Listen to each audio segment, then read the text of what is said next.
Hello students, till now we have discussed about fluid statics. Now let's talk about fluid dynamics. The type of fluids we will study under the heading of fluid dynamics must have two properties. First, the fluid should be incompressible. Second, the fluid should be non-viscous. Incompressible means you can't change the volume of fluid. It can't be compressed, it can't be elongated. This means that the density of the fluid remains constant. Similarly, if the fluid is non-viscous, it means that when the fluid move layer over layer, there is no force acting between any two layers.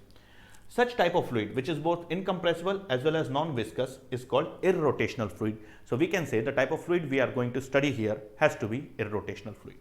Now let's start with understanding the first term, that is called flow rate. Flow rate is nothing but the rate of flow of volume. So the volume flow out per unit time is called flow rate. Let's say we have a tube having a cross-sectional area A from which fluid comes out with a speed V. If the fluid comes out with a speed V, then in an infinitely small frame of time dt, the length of fluid that will come out will be V dt. So the volume of fluid that comes out will be length of fluid that comes out multiplied by its cross-sectional area. So the infinitely small volume of fluid coming out has to be cross-sectional area into the infinitely small length of fluid coming out. So flow rate is nothing but the infinitely small volume that came out upon infinitely small frame of time dt. So we can define flow rate equals to the rate of flow of volume with respect to time, which is nothing but the cross-sectional area of tube multiplied by the speed with which the fluid comes out. So flow rate has to be equal to AV. Second thing we have to learn is equation of continuity. Let's say we have a tube which is rigid and it is completely filled with water. As you can see, on the left hand side the cross-sectional area is more and on the right hand side cross-sectional area is less. As the fluid flows, as the fluid enters, the same amount of fluid must come out. Since the infinitely small volume going in an infinitely small frame of time has to be equal to infinitely small volume out in an infinitely small frame of time, we can say infinitely small volume in has to be equal to infinitely small volume out. The infinitely small volume in, from the same relationship we can say, has to be A1 into V1 dt, cross-sectional area into length. Similarly, the infinitely small volume out has to be equal to A2 into V2 dt. Cancelling out dt dt, both the sides, we get A1 V1 has to be equal to A2 V2, and which is nothing but flow rate conservation. The flow rate here has to be equal to flow rate there, because flow rate equals to cross-sectional area into speed. Two important things that we should know about equation of continuity. First, equation of continuity is nothing but volume conservation. The volume in has to be equal to volume out. Second thing, equation of continuity just require one property of the fluid, that is that the fluid should be incompressible. You can even apply equation of continuity on viscous fluids. In real world, on water, even we can apply equation of continuity. So let us discuss an example on equation of continuity. Let's say there is a T-joint which is rigid and completely filled with an incompressible fluid. The cross-sectional area of the three sides is A1, A2, A3. Here in cross-sectional area A1, the fluid enters with speed V1. In cross-sectional area A2, the fluid exits with speed V2. And in cross-sectional area A3, the fluid enters with a speed V3. What is the relationship between V1, V2, V3? You will say that the rate of volume flow in has to be equal to the rate of volume flow out. Here in V1 and V3 the fluid enters and in V2 the fluid exits. So you will write A1 V1 plus A3 V3 has to be equal to A2 V2. The overall rate of volume flow rate in has to be equal to volume flow rate out. Now let's talk about Bernoulli's theorem. There are only two equations worth learning in fluid dynamics. One is equation of continuity, second is Bernoulli's theorem. So let's talk about Bernoulli's theorem. As you can see, I have taken one rigid tube of varying cross-sectional area. Even the height of the center line keeps on changing. Let's say on the left hand, the height of the center line is H1, on the right hand it is H2. The pressure of the fluid on the left hand is P1 and on the right hand is P2. The cross-sectional area here A1, there A2, and speed of fluid here V1, there V2. What is Bernoulli's equation or Bernoulli's theorem? Bernoulli's theorem tells us that P plus rho GH plus half rho V square for the fluid has to be constant. It means that the pressure on the left hand times density of fluid into G into height on the left hand of the center line plus half into density of fluid into speed of the fluid whole square on left hand has to be equal to pressure on the right hand plus rho g H2 plus half rho V square on the right hand. So P1 plus rho g H1 plus half rho V1 square has to be equal to P2 plus rho g H2 plus half rho V2 square. Notice that here each term represents energy per unit volume. You have learned that work done can be written as pressure into volume. So pressure represents work done per unit volume. Similarly, if I multiply rho gh with volume, density into volume becomes mass. So this quantity rho gh is nothing but potential energy per unit volume. Similarly, if I multiply this third term with volume, density into volume will become mass, and this third term becomes kinetic energy per unit volume. So the first term is work done per unit volume, second term is potential energy per unit volume, and the third term is kinetic energy per unit volume. So overall, each of the three terms represents energy per unit volume. Another way of expressing Bernoulli's theorem. We have just learned that Bernoulli's theorem tells us as P plus rho gs plus half rho v square equals to constant. Here each term represents energy per unit volume. Another way of writing the same Bernoulli's equation is dividing each term with rho g. If I divide each term with rho g, the first term becomes P by rho g, the second term becomes only h, and the third term becomes v half rho v square divided by rho g. The rho and rho get cancelled, you get v square by 2g. Here each term now represents a length. You know that P equals to rho gh, so P by rho g must represent a length. Height already represents a length, and v square by 2g. If you might remember from the course of kinematics, if we project a ball up with a speed v, the maximum height attained by the ball is v square by 2g. So now each term represents a length. Now this term P by rho g is called pressure head. This term height is sometimes called gravitational head, sometimes called potential head. This third term v square by 2g, this third term represents velocity or sometimes called kinetic head. So another way of writing Bernoulli's theorem is that P by rho g plus h plus v square by 2g equals to constant. Since engineer usually use the second convention, this convention knowledge is also important, and the terms are very easy. This is called pressure head, this is called potential head, this is called kinetic head. Next thing, let's do a simple question. Let's say we have got this rigid tube filled with an incompressible fluid, and it is completely filled. The fluid is going from left to right. You have to tell two things: where the speed of the fluid will be more and where the pressure of the fluid will be more.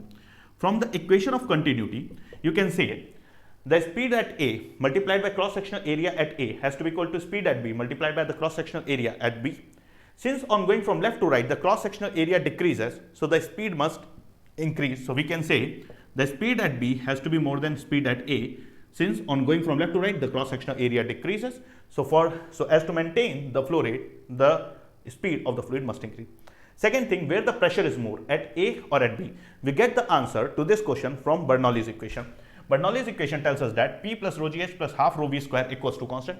Going from left to right, since A and B are at same height, this term, second term, is same for both. But we know that at B, speed is more, but the pressure plus half rho v square has to be same at both A and B.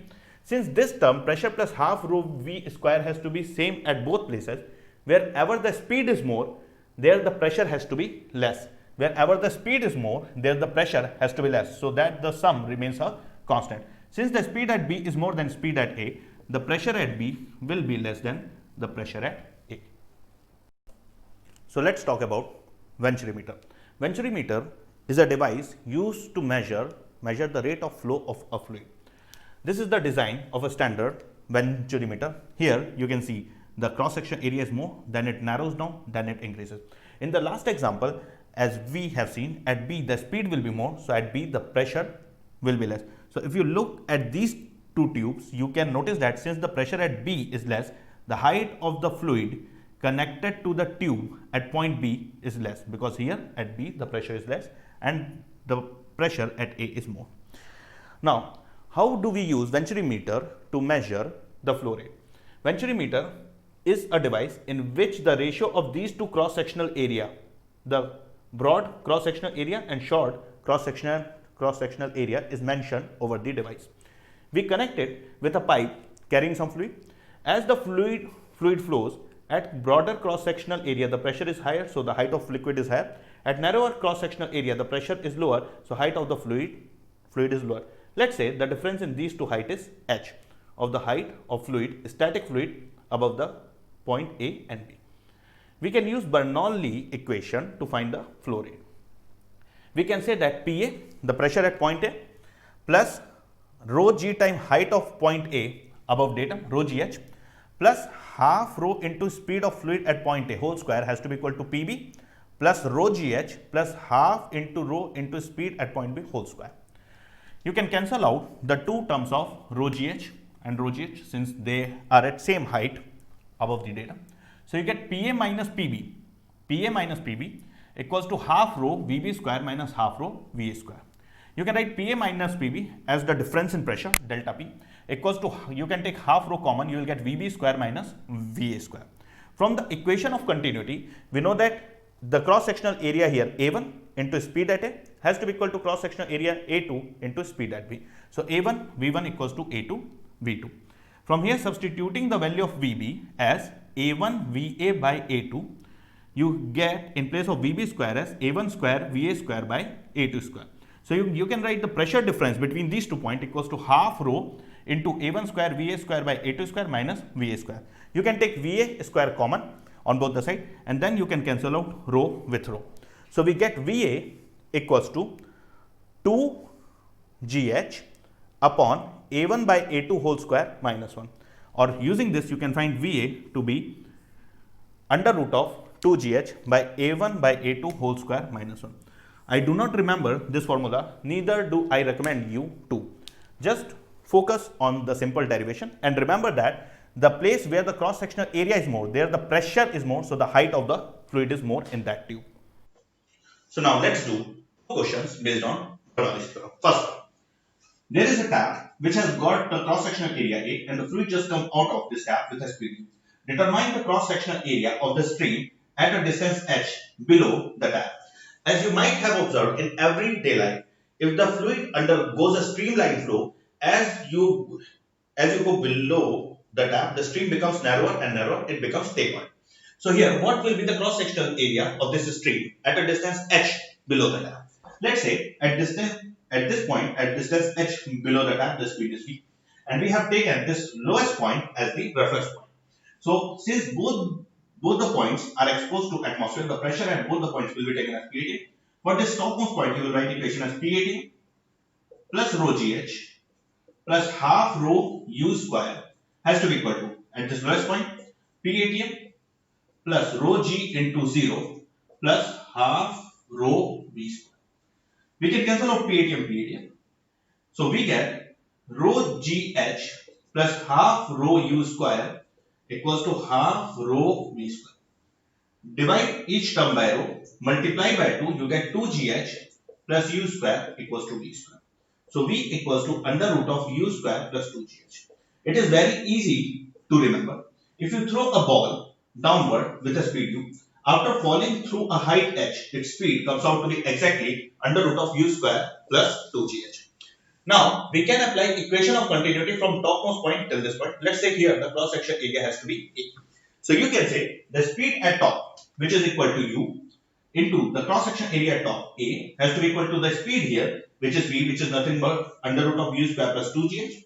Let's say times the cross-section area here, small a. Our mission is to find small a. So we will say the cross-sectional area at a distance h below has to be equal to ua by under root of u square plus 2gh.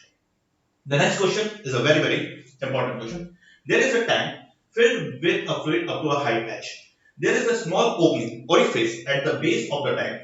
The tank has got cross-sectional area capital A and this orifice has got cross-sectional area small a. You need to find the velocity of efflux. Velocity of efflux means that the speed with which the fluid will come out of this orifice. So first of all, we can apply equation of continuity from topmost point till this point and we can write solution. From equation of continuity, I can say A into U has to be equal to A into B. Second, from Bernoulli's theorem, if I take the lowest level as the reference point from where I will measure all height, since both the topmost surface and this surface are exposed to atmosphere, the pressure at both the points has to be P18. So I will write P18 for topmost surface plus rho GH plus half rho U square has to be equal to the pressure here when the stream comes out. Here also the pressure will be P18 plus rho g 0. So the second term becomes 0 plus half rho v square. So you can cancel out PAT and PAT, then cancel out all terms of rho and then multiply with 2. You get the same equation as you got last time. So 2gh plus u square equals to v square. You must remember this equation from your first chapter of kinematics. V comes out to be under root of u square plus 2gh. So they are not at all difficult to remember. Our mission is to find v. To find v, we have to substitute u, and to substitute u, we will use the equation of continuity, which tells us that au equals to AB. So in place of u, you can write cross-section area of orifice into speed of efflux upon area of the tank. So you get 2gh plus a square v square by capital A square equals to v square. Bring this term to right hand side. So you get 2gh equals to v square times 1 minus area of orifice whole square upon area of tank whole square. So V, the speed of efflux, the speed with which the fluid comes out is under root of 2gh upon 1 minus a square by a square. Now see kids, usually the area of orifice is less than the area of tank. Since the area of orifice is less than the area of tank, we can neglect this term. This term will be very small compared to 1. Since we can neglect this term, treat it like 0, we simply get the speed equals to under root of 2gh, which is same as the speed. If we release a ball, then after falling through a height h, it attains a speed equals to root 2gh. Now let's say we have this tank filled with a fluid up to height h, and we have made a small opening at a height h above the base. We have to answer two questions. First, determine the range of this fluid, at what distance from the foot of the vessel the fluid will fall. Second, determine the value of h so that range is maximum. So now, first of all, when the fluid comes out, it will come out with a speed equals to under root of this height of fluid above the orifice is h minus h. So this fluid will come out with a speed root 2g h minus h. When the fluid comes out, it has got only horizontal velocity. It does not have any vertical velocity. So let's say it takes a time t for the fluid to hit ground. So if it takes a time t for the fluid to hit ground, you can write the first equation as h equals to half gt square. So the time taken by fluid to hit ground is under the root of 2h by g. For this time, the horizontal velocity remains constant since there is no acceleration in the horizontal direction. So how much will be the horizontal displacement of the fluid in this much time? The horizontal displacement of fluid, which is also known as range, has to be nothing but the horizontal velocity multiplied by the time for which it falls, that is root 2h by g. So the range comes out to be under root of 2g h minus h into under root of 2h by g. You can cancel out this g and the range comes out to be equals to 2 under root of h minus h into h. If I take this distance as d1 and this distance as d2, I get the range as 2 times of under root of d1 into d2. The second part of question is determine the value of h so that r is maximum. For range to be maximum, the multiplication of these two quantities h minus h into h should be maximum. Let me define a function z such that z equals to h minus h into h. Whenever z will be maximum, h minus h into h will be maximum and hence the range will be maximum. You can write z as h minus h square. For whichever value of height z is maximum, for that value of h, dz by dh should be equal to 0. So find from here what is the value of dz by dh. So you can write dz by dh equals to h minus 2h. For whichever value of height dz by dh is 0, h minus 2h should be equal to 0. So you get that dz by dh is 0 when h minus 2h is 0, and that happens when the height is h by 2. This means that the hole is made exactly between the base and the top level of the fluid. Now, what will be the maximum possible range? The maximum possible range comes out to be 2 times under root of h minus h into h. So you write h minus h by 2 into h by 2. Here this term becomes h by 2 into h by 2. The 2 comes out, so you get the range comes out to be equal to h. One more thing. If you have got this tank and you make multiple small holes, okay, if you make two holes at same distance above the base and below the liquid level, let's say at distance d and d, for both of them the range will be same. The range will be maximum when you make the hole exactly at midpoint at a height h by 2, and that maximum possible range comes out to be equal to height of the fluid inside the tank. So now some fun time. Few real world phenomena that can be explained using Bernoulli's principle. If I take these two pages, keep them at some separation and blow air between them, what will happen? The pages will come closer or will they move away? On blowing air between the pages move closer. But the question is, why does this happen? Because when I blow air, the velocity of air between the pages increases. Where the velocity increases, there the pressure decreases. So the pressure of air between the pages decreases while the pressure on outside is larger. Because of this larger pressure outside and lesser pressure between the pages move towards each other. So this is the first explanation, paper coming close on blowing air. Second one, attraction by fast moving train or river. I have lived for a long time in Mumbai, and there is a famous saying in Mumbai, never stand close to a fast moving local. Why? If let's say I am standing on platform and a train is about to approach in front of me. As the train moves the air in contact with train also moves fast. Since the air in contact with train moves fast, the pressure in front of me when the train approaches is less, where the velocity is higher, pressure is lower, and the pressure behind me where the air is static is more. So here pressure behind me is more, pressure in front of me is less. That's why my body feels a force towards it. Same phenomena is observed nearby fast moving rivers. If you go nearby Ganga at Haridwar, where the speed of water is high, the air above the surface of water also moves with a high speed compared to the air on your back if you are standing on the bank of the river. Since the air in front moves faster, it has got lower pressure. The air behind you has got lesser velocity, so higher pressure, so your whole body feels a force towards the river. Next thing, swinging of ball. Have you ever wondered how in the mid-air a swinger can swing the ball?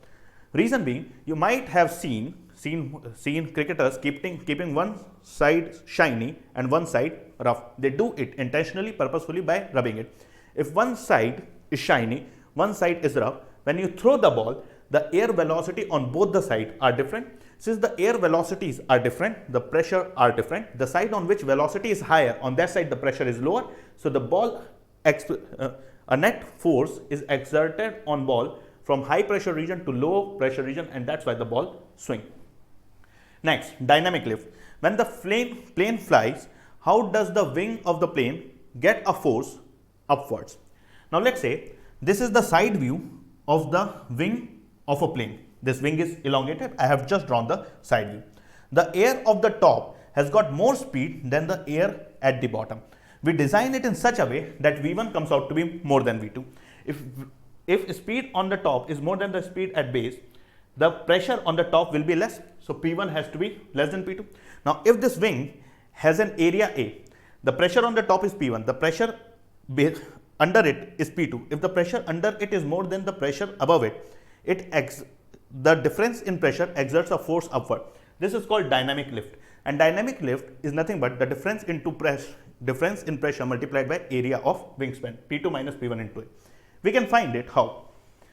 Since these two are nearly the same height, we can apply Bernoulli's theorem as P1 plus half rho V1 square equals to P2 plus half rho V2 square.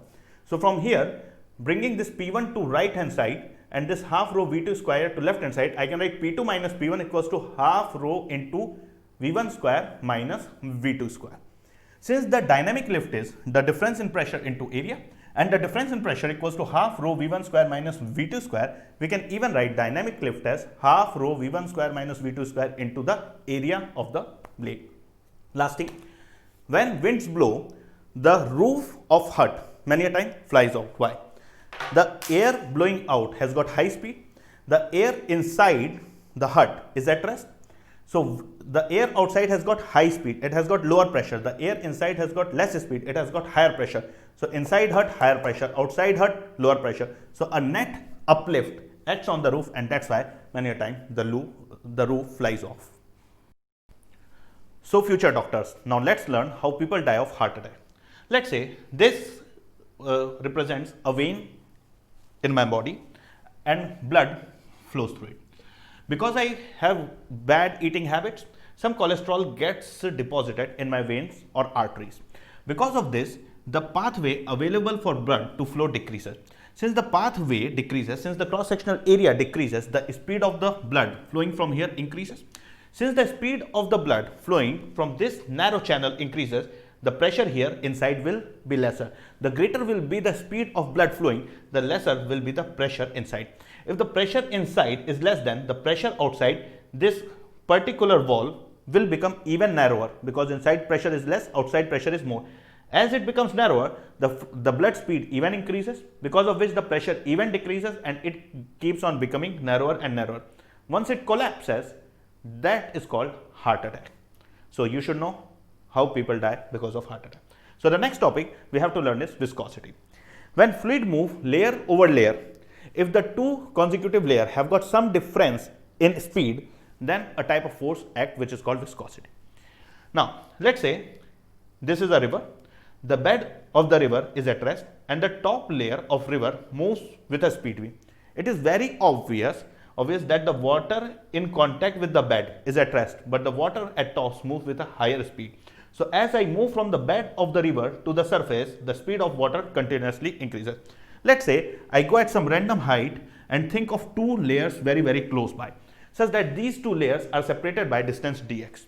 Now since on moving up the speed is increasing, since I am moving an infinitely small distance up, the higher speed of the upper layer will be by an infinitely small larger amount. So let's say the lower layer moves with a speed v and another layer at distance dx above moves with a speed v plus dv.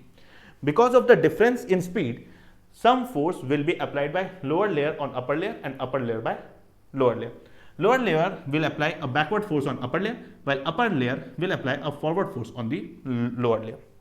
Now, this force acting between the surfaces is directly proportional to velocity gradient. Velocity gradient means the rate of change of velocity with respect to length. So it is directly proportional to dv by dx.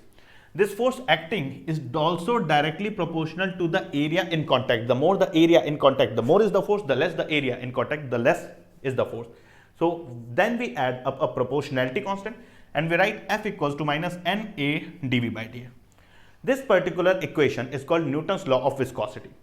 Now here this term N is the proportionality constant, which is called viscosity. It depends upon the type of material as well as temperature. Now think and tell which thing has got higher viscosity, honey or water? Yes, you are right. Honey has got higher viscosity because when it moves layer by layer, more force acts. Second thing, what happens to the viscosity of a liquid on heating? What happens to the viscosity of a liquid on heating? If you take wax, wax is highly viscous, but if you heat it up, it liquefies and the viscosity decreases. So remember, for liquids, as temperature increases, viscosity decreases. The best example is to think of wax. On heating up wax or on heating up honey, they become thinner and thinner. So their viscosity decreases. But remember, for gases, as on heating, the air molecules start moving faster. For gases, as temperature increases, the viscosity increases. So this is an important thing. That's why I am going to place it inside a box. For liquids, as temperature increases, viscosity decreases. But for gases, as temperature increases, the viscosity increases. One more important thing, which is a common doubt. What is the unit of viscosity? Poiseuille or poise? Many a time they give us question in poise, and if you substitute the data as such, you are going to get wrong answer. Why? Poise is the CGS unit. Poiseuille is the SI unit. So if they have given data in Poiseuille, you can substitute it as it is. But if they have given the data in poise, then you have to convert it into SI unit. How to remember it? Very simple. Which one is smaller, CGS or kilometer second kg? CGS has got a smaller unit. So remember that poise is a smaller unit than Poiseuille. It even sounds smaller. Na? Poise is a smaller unit than Poiseuille. Poise is smaller, Poiseuille bigger. Poise is CGS, Poiseuille is SI. One poise is 1/10 of SI unit. So one poise is 1/10 of the Poiseuille. So if they give that, viscosity of the fluid is 5 poise. So as to convert it into SI unit, you should write 0.5 poisely. Many a time people say that viscosity is friction for liquid. You should try to refrain from such terminology. Reason being, when the friction force acts between two surfaces, it is independent of the area of contact, while the viscous force acting depends upon the area of contact. The viscous force acting is directly proportional to the area of contact. Second thing, the friction force acting between two surfaces when there is relative motion is called kinetic friction.